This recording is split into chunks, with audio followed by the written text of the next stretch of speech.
Welcome to the Big Biz Show. Taking care of business. You want fast-talking, hard-hitting discussions on business and finance? Maybe with a barroom slant and some really salty peanuts? We're not counting calories. We're counting cash. Before we get to the man with the financial plan, meet the money team. Costa, Mary, now Captain Finance himself, Sully.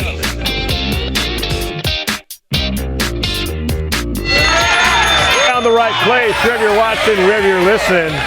It is the Big Biz Show. We are live inside the Loft 100 studios, and as we like to say around this place, nobody ever says it. Old howdy to you. Oh my God, it just sings. That's the day trader. Have you ever used that before? That's in the business. Have you used that? Have you used that That's somewhere? Mary Godwin, of course, the man with the plan right there in the white shirt is Sully. Hey, Sully, what's up? I'm just trying to think if I've ever even heard it other than when you said it in that 6 feet of meat commercial you did for Slim Jim.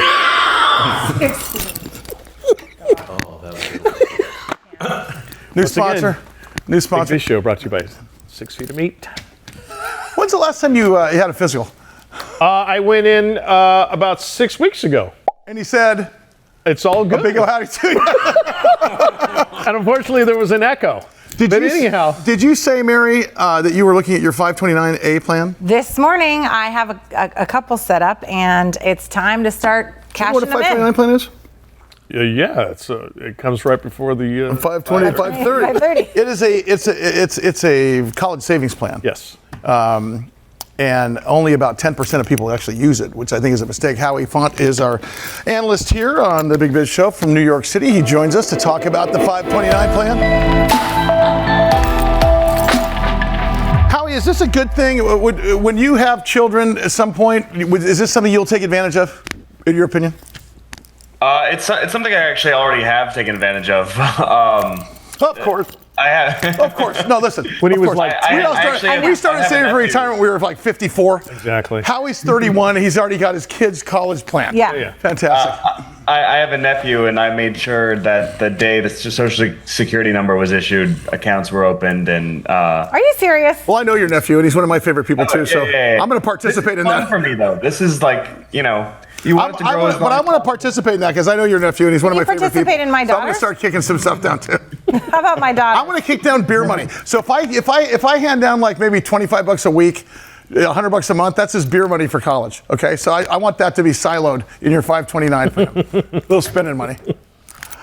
Listen, I mean, compound interest is really, really powerful, and I really like these accounts. One of the changes, though, one of the things I want to talk about today is a lot of the rules on how you can use a 529 changed in the Big Beautiful Bill that passed at the beginning of the summer. Yeah, let's remind folks of the Big Beautiful Bill for the people that didn't remember. I'll let you do that because it was really interesting because not as much pork was put in that as you anticipate, but the stuff that was put into it was actually good for consumers and good for savers. So talk about that.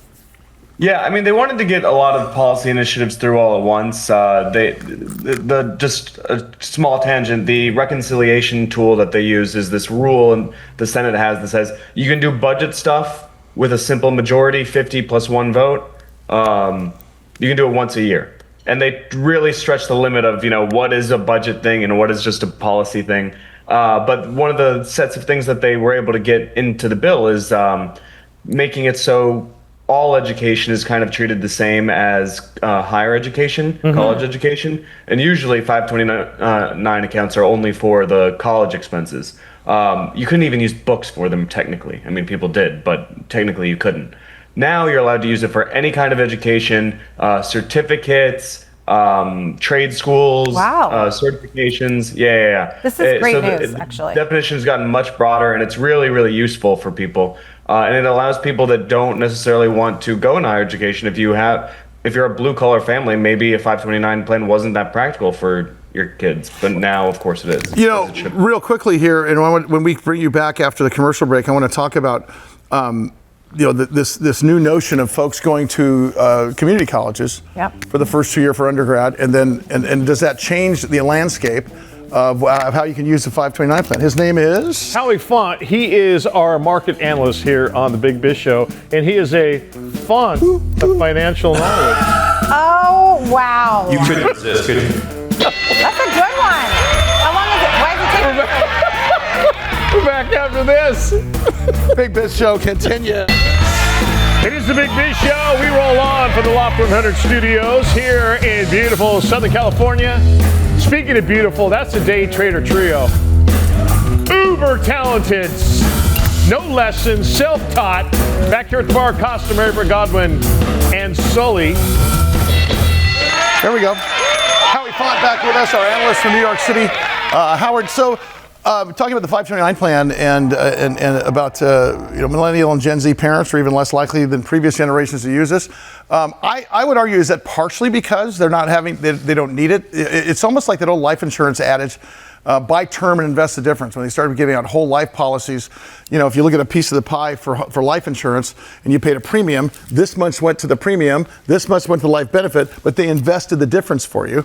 That's really smart. I hadn't heard that before. Yeah, I prefer term. But So buy term, invest the difference is what they used to say. Yeah. Well, in this case, if you go to community college, invest the difference versus doing a full 529 for 4-year college, does this change the landscape of that as people are starting to go down that road? Because people really are going down the road of doing community colleges and then spending a cup of coffee at USC and say, oh, USC grad. Mm-hmm. Yeah. No. I really do think so. I think there's two big factors for this big millennial Gen Z gap between them and previous generations.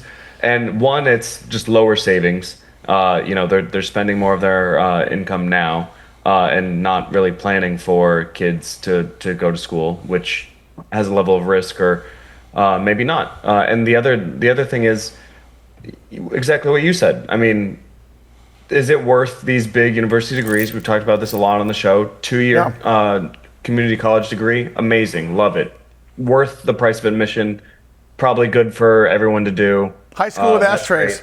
High school with ashtrays and then go to the big school. Howie, it's interesting because I was talking to someone the other day thinking in terms of the earning capacity of a college grad in the past versus a non-college grad. It's about $1.4 million over a lifetime now. It used to be $1 million, now it's up to almost $1 million. It's like $1,360,000 or something. But long story short, that's earning capacity. But I don't know if that's going to be around forever, because if you think in terms of what you learned in college, what your kids, what Michael's going to learn in college, what I learned in college, okay, it's literally the same things with a few new subjects like AI and ChatGPT. However, the price has gone up 500%, but the education has gone up 10%. Yeah. So at some point, people need to get smart about that, right? Inflation and tuition is higher than everything else. Yeah, that's exactly right. So where does that put us in terms of and I know this is off topic from 529, but do you think there's going to be a point where the trades come back in? I'm seeing more and more. I think it's happening. I think it's totally happening. I mean, if you want to have a roofing business, if you want to have an HVAC company, you print money. It's great. I mean, we need to actually underwrite the student loans. If you want to get a degree in Eskimo poetry, that shouldn't be underwritten the same as someone who wants to go to Hey, watch it, Howie. Hey, easy, bastard Weaver. Yeah, Mike, how's your Esperanto? It's icy. Is it true, Howie, by using the time value of investing, that if you just put $250 away for roughly 20 years or 15 years, I can't remember the number, and let's say you take a very modest 6 or 7%, that's close to $100,000, is it not? Yeah, that's exactly right. It's a good latte factor. I mean, that's right. If you save just $250 a month, put that in the market the whole time. Let the kid bake for 17 years. They go to school with a little under $100,000. You know what's interesting about that? I'm doing this latte factor here. If you spend $5 a day on a latte, which you'd spend more than that, by the way. Mm-hmm. If you do a latte, a Slim Jim, and a Red Bull per day, there's your $250 per month. Righteous bucks. And that's it. Instead of spending it on that, just sock it away. You have $100,000 in 15 to 20 years based on. Now, this is based upon what, a 7% return? Against a real return? 7% return, and there's no. It's the same thing would be true in an IRA, but remember that we're not accounting for taxes or anything like that. So what about private K through 12? Because that's happening in a big way these days. And I remember when we were kids, and I'm still getting from my parents a birthday card with a $5 check in it, like your grandma used to do every year. No accounting for inflation. What about the private schools? Because look at just like just like sports have changed for children. You don't go practice once a week and play on Saturdays. Now there's club sports and there's a number of other travel ball and so on and so forth. The K through 12 experience is not going to be the same forever, because between the homeschooling that's happening and between the private schooling that's happening, can the 529 plan be used for those type of expenses yet, or are they waiting for some sort of sunset provision to change it? Yeah, so that's the other big equalization. They really tried to defang the special status that the 529 account gave to higher education. So before you were able to pay tuition for private schools, but that was basically about it. Now, just like higher education, you can pay for books and tutoring and other expenses there, other certifications there. There's no age barrier now. You can do it as long as it's related to education, as long as it furthers the education of the beneficiary of the account. Howie, good to go. we got a few minutes left here. I want to talk about Donald Trump calling for Federal Reserve Governor Lisa Cook's resignation. Now, you all know how I feel about the Federal Reserve. It is not a federal agency. It's overseen by Congress. We don't really know who owns it. We don't know how much people own it, but its goal is to keep interest rates low, employment high, and prices stable. Talk about what's going on with the governor of the Fed. This is not the Fed chair. This is the governor of the Federal Reserve. Talk about the difference between that. So there are several Fed governors. They're appointed by the president. One of the things that I just find so bizarre is, we have the House of Representatives. They have 2-year terms. The senators have 6-year terms. The president has 4-year terms. How long does anyone think that the Fed governor's term is? It's forever. Lifetime? It's like Major League Baseball commissioner. And it's about as important. So this Fed governor, Governor Cook, was appointed in the last administration, and she was appointed first for 2 years in a governor seat that was vacated early. So she got 2 years there. And then she was reappointed to her you're only allowed to have one full term. And that term is 14 years. So she'll be on the Federal Reserve Board. You know who started the Federal Reserve? Why would there ever be a conspirity about the money? They all come from your town, Howie. The Vanderbilts, Rothschild. The Vandy Camps. Yeah. Vanderpump Rules. Yeah. Cronkites. No, I'm fake. Kraft. No, but I'm telling you right now, go read this weekend The Creature on Jekyll Island. This is not a conspiracy book. It's a history book. But what is she governing? Is she sitting there telling Powell? Well, remember how many? Yeah, do that. That's good. Well, there's several Fed Reserve banks across the country. Basically, look, the Fed does a pretty good job. The problem is that there's not transparency. Okay, I mean, and if you were to get rid of the Fed, because many presidents and many Fed Reserve chairs have dialed interest rates to affect the stock market. Okay, I mean, just like in a company, how you'll remember the days when people always beg. I mean, Reagan was pleading with volume. Of course, but when people would fire, let's say Intel would fire people, okay, the stock would go up because earnings went up, but not for a real reason. Revenue didn't go up, earnings went up. The same type of thing's been happening with the Federal Reserve for years, and the chief complaint is there isn't any teeth with anybody who actually governs it for the reasons you talked about that. Is there any word on the street? Are we listening to anything? You put our ear to the train tracks. Is there anything coming down the road that's going to change? They have to go before congressional oversight committees when stuff like that happens. If they break the actual law, the Justice Department can indict them just like any other. You mean like mortgage fraud, for example? But I mean, yeah. So Lisa Cook's being accused of mortgage fraud. Oops. Yeah. If you want to get into it, it's actually the President of the United States, Donald Trump. You might have heard of him. Decided to post yesterday. Did he say fire her or fire her now or something? Fire her now. Social, yeah. And he posts a Bloomberg article, a picture of her face, and says fire her now. Oh my God. And so then the CNBC and Fox News and all that they pick it up, and you get all these articles. So I guess the accusation is she has a mortgage and she listed a different place than her primary residency, or she listed a second home as a first home. And the same thing is true of Senator Adam Schiff from California. Yep. He put a Maryland home as his primary residence. Well, that's not allowed to be a thing in his case. So That's kind of a clear case. But I think it's the president saying, hey, if I can get this 4-year Biden appointee out of office quickly on some trumped up charges, I want that appointment. Yeah. And he's already going to have, usually Jerome Powell has another 2 years, even after he's done as chair, as a member of the Board of Governors. But usually the chairs resign when they're done, so he'll have that seat, and then he has another one in May. But he wants, to get as many appointees as possible, so that's kind of what this is. Howie Font is our Big Biz Show market analyst, and we always love our visits with him. Howie, appreciate it, brother. Thank you, man. All right, keep it right here. There's a lot more to come with this here Big Biz Show, so do not go anywhere. We'll be right back.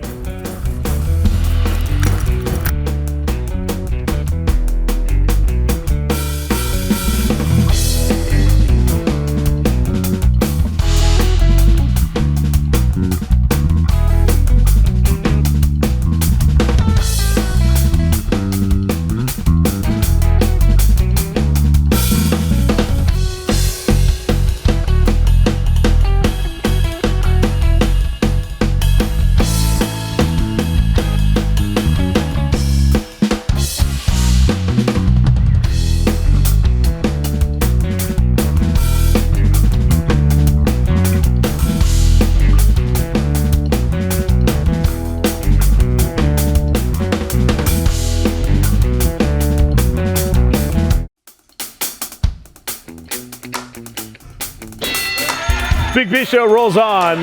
We're inside the Loft 100 studios in Southern California. That is the Day Trader Trio, and no, that is not an Ed Hardy shirt on musical director James East. That is the Day Trader Trio. This is Costa back here at the bar. It's Mary Bird Godwin, and of course, it is Sully. I got a gift certificate from my kids for Christmas last year that I used yesterday. Okay. Where? Oh, okay. Automobile. There is a 100 octane gas station near me Yeah. that runs $11 a gallon. Ooh, nice. And they bought me like a $100 gift certificate to put it in my car. And I thought to myself, I don't know if I can tell the difference. I was about to ask you, does it feel like it's running better? It doesn't. Patrick DeHaan joins us here, head of petroleum analysis at GasBuddy. GasBuddy.com has been with us for many, many years. Now, Patrick, I got to ask you, I told my kids, oh yeah, totally different. And I don't know that I can actually tell the difference.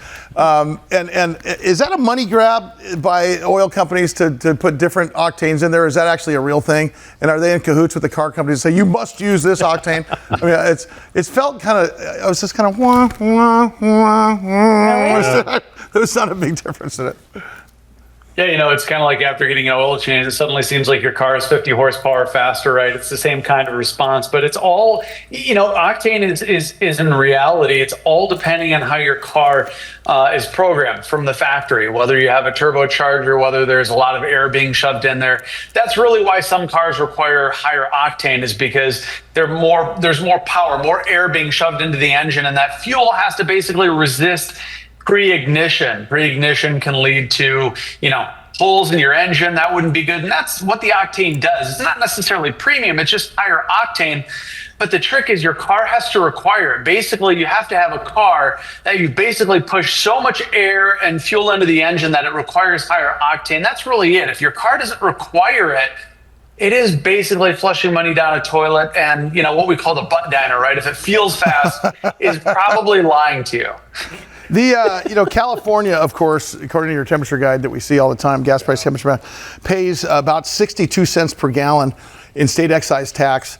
We pay another, I think it's, if I'm not mistaken, about 18 cents or so a gallon in federal taxes. You've got sales taxes, you've got underground storage taxes, you've got environmental taxes. At the end, you get the low carbon fuel standard tax. I think we also have, the cap and trade program. So all told, we're paying close to 95 cents a gallon more in California. And yet you want to talk about when we can expect another tax increase on gasoline. Give us some good news, Patrick. Give us some more good news. How many more hands can we stick in the cookie jar, right? So true. Is this happening? Well, we continue to see this now. A lot of states in the last 5-10 years, including mine here in Illinois, a lot of states now tack increases to inflation on every year. We'll see an adjustment on July 1st. Now, there's also the Board of Equalization, which in California, depending on how much revenue some of these taxes take in, the Board of Equalization basically wants to make sure that they get their money. They don't want too much of it. Otherwise, they'll push a little bit back. But a lot of states are now indexing their taxes, their gasoline taxes, on the pace of inflation, meaning that, every year the gasoline tax may go up by a penny or two, depending on the rate of inflation. California does that. Illinois does that. A lot of states are doing that because it's become really politically challenging for legislators to continue raising gasoline taxes every year to keep up with the pace of inflation. Patrick DeHaan, head of petroleum analysis, GasBuddy, GasBuddy.com. Patrick, with what's going on right now with Trump and Ukraine and Russia, and I know some countries are buying oil and natural gas from Russia, but there's going to be tariffs if Putin doesn't agree to a peace plan. Will we see a positive net effect from that if, in fact, Putin does not agree to a peace plan? Well, yeah, we could see a little bit of downward momentum on the price of oil. A lot of that Russian oil right now is being sold on kind of the black market or the gray market, if you will. China and India are buying a lot of it. And you've seen the president kind of lashing out on India, suggesting that they're funding the war, Russia's war in Ukraine. But if there is a all-encompassing deal, depending on the scope of it, I have to say, I think what Putin will also say is, look, if we're gonna make a peace deal, a ceasefire, we want sanctions relief. And that sanctions relief then would open up the door to basically allowing that Russian oil to flow more freely. And yes, that would probably have a net improvement on the price of oil. It may not be significant because India and China are still buying it. But yeah, that probably would help push the price of oil lower if there is a long-term peace deal. Hey, Patrick, can you talk a little bit about, there's this big push for electric vehicles, and where do we sit with internal combustion engines? Are they still playing a significant role, and what are we looking at? Yeah, there's going to be a point where we don't need gas anymore. Probably not in my lifetime, right? I don't think so either. Well, and gasoline and all those hands in the cookie jar, where do they go, right? So that's the other problem for a lot of state governments is how do you replace the revenue lost from gasoline taxes? California is one of the nation's leading consumers of gasoline. So, where we stand, well, we've seen the president rolling back some of the incentives for electric vehicles. So full electric vehicles, that is battery-powered electric vehicles, BEVs, have really kind of halted. That is, people are still buying them, but not at the clip they were when the incentives were much larger. And so what we've also seen is President Trump has rolled back some of the restrictions on internal combustion engine vehicles, the CAFE standards, that is the corporate average fuel economy standards that President Obama signed in. President Trump also wants to roll back some of that. And of course, all the companies like Ford, Chevrolet, GM, right, they're happy at that because that means they can produce more of those $70,000, $80,000, $90,000, $100,000 pickup trucks that are supporting their line without having to worry about fuel efficiency. So what I would expect is that in the year ahead, we're probably not going to see a whole lot of Americans jumping over to electric vehicles. Not only are the incentives disappearing, but the investment for charging stations has been disappearing as well. And so that probably will stifle Americans' desire to buy an electric vehicle. Not everyone, but for here and now, I think, internal combustion engine vehicles are going to be here for a long time. Patrick, these numbers are inching up that we're seeing on your gas price temperature map, as you know better than anyone. Is there any sort of expectation that we're going to see gas here in California or places like Washington and Oregon, where the gas prices start floating back down to the $3.50 range, or is it much like any other tax? Gas is a tax, by the way. Groceries are a tax. You have no choice other than to pay it, in my mind. So you can basically see it as a tax. Any chances that any events in your mind in the next 18 months that could drop gas prices back to normal ranges or reasonable ranges? Well, what's normal? Here's the problem with all of us having this nostalgia for, in California, nostalgia for what we're all paying in the rest of the country is that, the problem is that you can't just reverse paychecks, right? Everything's moving up, whether it's your pay, whether it's the price of groceries. Some of these are never going to go back down. Just like I can wish and hope for a 2-liter of Coke to be 59 cents, but it's never going to happen because the cost of living, the cost of doing business continues to increase year in, year out in California. Now there's some interesting things there politically. Newsom obviously is trying to, it seems like, deviate and back away from some of the restrictions that have caused California's high gas prices, right? If that happens, there could be a case where California's prices may fall below $4 a gallon. Probably not during the summer, though, at least for now. But if California, who's been closing the guardrails, right, they've been chasing away refineries through regulations. If California reverses that, it's not impossible that you could eventually get back below the $4 gallon mark. But for now, I'd still say California's probably trending in the wrong direction to see that on a permanent basis. Head of Petroleum Analysis at GasBuddy. The website is gasbuddy.com. He is Patrick DeHaan. Patrick, as always, appreciate the visit with us here on the Big Biz Show. Speaking of, we're going to visit some more, so don't go anywhere. We'll be back after this.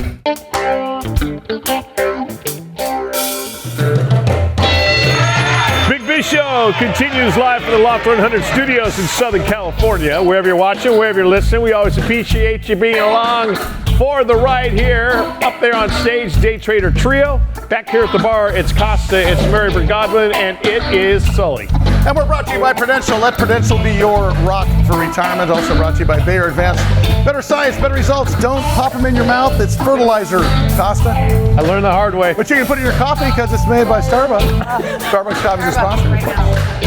Thank you, friends. Blue and Brands, their fine family of restaurants, including Outback Steakhouse and Carrabba's Italian Grill. You know, I love it when there's a Carrabba's on one corner and a Carrabba's on the other corner. So send us a picture of your Carrabba's so we can put them on the air here. And of course, Outback Steakhouse and their fine family of authentic Australian food. Like blue and onions growing on the side of the road to Brisbane. Why is every single time it's funny? Maybe because I'm a simple guy. I'm so happy to have Aclarion back on the air. Yeah, Brent nice Ness. job on that. It's been a while, but it's so great to have him back. The CEO, president, and director of Aclarion. Their ticker symbol is ACON. Like I said, we are so happy to have Brent back. Brent, welcome back to the Big Biz Show. How have you been, sir? I've been very well. Thank you very much. Hey, Brent, isn't it interesting? Isn't it interesting that both me and Mike have back pain this week, and suddenly you're back on the air? Look at that. I have it too.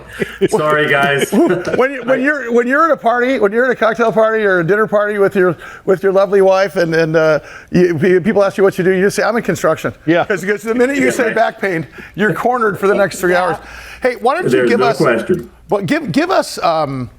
Give us the overview of what you do, because chronic low back pain, as you mentioned, is the number one source of expenditures in healthcare, with an addressable market of something like 300 million people or something very close to that. Talk about that. Yeah, so chronic low back pain is the number one epidemic in the world. It is the largest single expenditure of all healthcare dollars spent in the United States. And the World Health Organization has indeed, called it a global epidemic. When you think about the dollars behind that, there's 635 fusion procedures done in the United States every year, and those average range in cost from $38,000 to $58,000 per procedure. The problem is that the success rate on those fusion surgeries hovers right around 55% successful, meaning that the patient has essentially agreed that the surgery has alleviated their pain.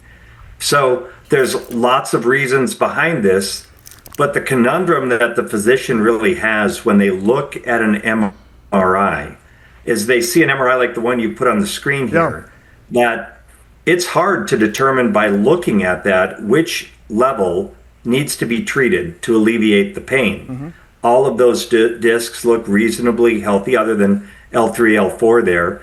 But I'll tell you, our superpower really is that we can look inside of that disc and measure objectively the biomarkers, the acids that are in there that might well be causing pain. Wow. And it's that missed part of diagnosing the patient that can lead to treatments that don't address the actual source of the pain. And this, Brent, is a scan, correct? Is that how you guys ultimately how you resolve that? You get scanned for that, and it's taking a deeper dive.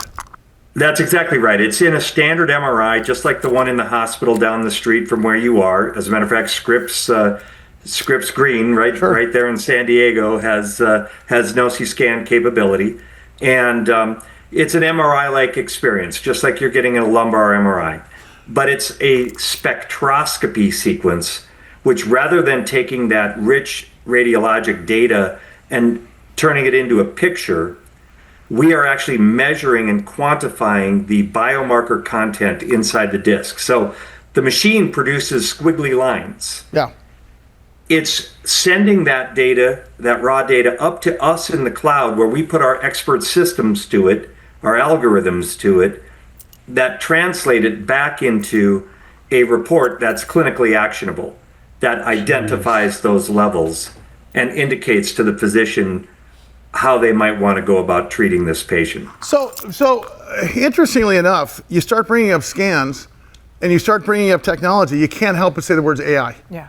And I think this is a linchpin for you folks, right? This is the bigger, better, faster, stronger version of what they had before, and you guys happen to have the IP on it. Talk about the AI, the AI component. Without a doubt. And listen, we're following a business model that is now being proven out to be incredibly valuable in the healthcare space. And that business model really is, once again, radiology information is really the raw material. And you can look to companies like HeartFlow, who recently did an IPO, and they came out at $19 and now they're at $30. Yeah. $2.4 billion market cap.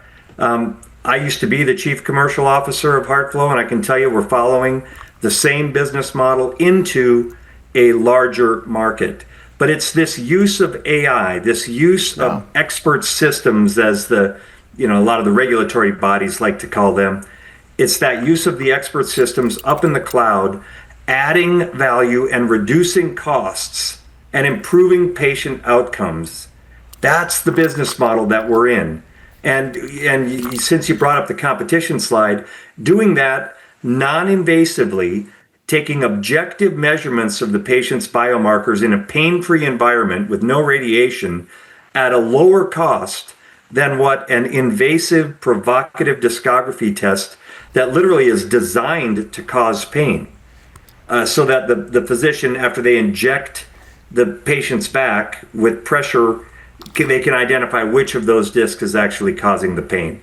So we can reduce costs, improve outcomes, and have a much better patient experience. Brent Ness is the CEO, President, and Director of Aclarion, their ticker symbol ACON. Brent, you find out that most people are just of the mindset, I'll just deal with the back pain. I'll put some Tiger Balm or something on it, and I'll just go on with my life. Yeah, Windex type of thing. Yeah, I think it's important to make a distinction between the weekend warrior back pain and the chronic debilitating back pain that I'm referring to and that we're really addressing. Okay. This is the type of pain that keeps parents from bringing their kids to school or participating in activities with their family. It's the stuff that keeps young people at home on a Saturday night when they should be out enjoying their lives. Yeah, right. And it is the number one cause of opioid addiction. Oh, wow. Yeah. Hey, Brent, I have a question for you. Is any of this lifestyle generated compared to decades earlier? And what I mean by that is people are heavier, people are more sedentary, right? A lot of that has to do with the weekend warrior back pain when people are straining their back. But does this type of back pain have anything to do with lifestyle changes and the way we are sitting more and working physically less and that type of thing? Or is this just something that's been around and now we're finally getting a point to addressing it? Well, let me clarify. I am not a physician, but I do work for one. The chairman of our company. And you look like one. Let's face it. I trust you. Thank you. I can be trusted, but not for that reason, not because of the MD. But I will tell you that the physicians I work with say, hey, listen, you do 4 hours of good hardcore workout every week, your odds of suffering from back pain go way, way, way down. Hey, so, I've got to say this as I'm watching the scan and listening to you talk about the people that you're sharing yourself with in healthcare and such. I know you've got a good cash runway to get you to the next step in that arc of that FDA story. What's interesting is, you remember 22 and 23 were horrible for biotech, biopharma. And then JP Morgan came out at the beginning of last year and said, this is the year. Or I should say 2022, 2023. 2024, this is going to be it, but you're not going to be able to raise money in the first quarter. You were able to raise money in the second quarter, then everything dried up again last year in the third quarter. And now we're sort of waiting to see what happens in biotech, biopharma. Are you finding that things are loosening up in that area for you in terms of capital formation? Because it seems like there's light at the end of the tunnel finally. After you guys, not you guys personally, but the industry has had a really rough 4 years. Yeah, I think it's that biotech, biopharma sector. Yeah. But I also think that there's the whole microcap thing. Yeah. And microcaps have been beat up and depressed for 5-6 years. So listen, those cycles come and go. Sure. And I think, frankly, our time in the wilderness here, when we had to go out and raise capital under less than favorable terms, really just focused us on an operational excellence model where we've been incredibly thoughtful about every dollar that we invest in this business, and we've made great progress. And I'm happy to tell you now, with that recent funding, we have enough money to go through our national randomized control trial called the Clarity Trial. Sure. As a matter of fact, again, local interest, Scripps right down the street is participating in that trial. And that's going to look at 2 different cohorts. Yeah. 150 patients blinded, no-see scan results to the physician. 150, the physician will be able to see and use no-see scan in their treatment decisions. This is a definitive outcomes trial that I think is going to help us just launch the value and the story to the payer community that ultimately is where we need to get to. You know what I think also it means for you? It means you're going to be in the studio here since we're in San Diego, and you're going to come down to Scripps. Yeah. We're going to wrangle you in the studio here for a half hour with you at some point. It's really interesting stuff. Thanks, you, buddy. Brent, just seen your face. My back already feels better. That's how it works. Brent Ness, CEO, President, Director, Aclarion. Of course, their ticker symbol, ACON. I keep it here. Much more to come. In over 175 countries, all the ships at sea on the American Forces Radio Network. As always, a shout out to our brave men and women of the United States Armed Forces for what you do for us. That is the Day Trader Trio. They play for us every single show. The show, of course, is the Big Biz Show for the Loft 100 Studios. Costa, Mary Godwin, and Sully. Well, let me ask you something. How do you feel when you go to a restaurant and the person, the server, refuses to write down the orders? It's going to remember. I got it. Remember it. Drives me nuts. Freaking hate it. Yeah. Hate it. Well, especially when they do it. Well, if they say that and then they come back and your friggin', steak tartare is actually a shrimp cocktail, you're like, damn it. That's why I get the no dad don't when my kids were younger. Oh. I order the steak and they bring in chicken. No dad don't. Dad don't. No dad don't. No dad. But I'll tell you the other thing too that kills me. I mean, slays me. I'm in a conversation and they just walk up and interrupt. It's like, I'm talking. It's what I really want to do. Now you can't do that because then but it's like, so I just continue talking. Good. I refuse to even. So anyway, and I tell the people, most people know that if they get me outside of anywhere, That's true. They know that Matt can tell you, like they know that.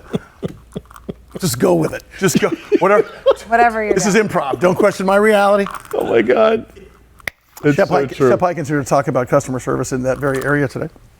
Shep Hyken, the author of and keynote speaker, Amaze Every Customer Every Time and Be Amazing or Go Home. Now, Those are his 2 books. And he brings up another good point. Shep, you're right on that subject.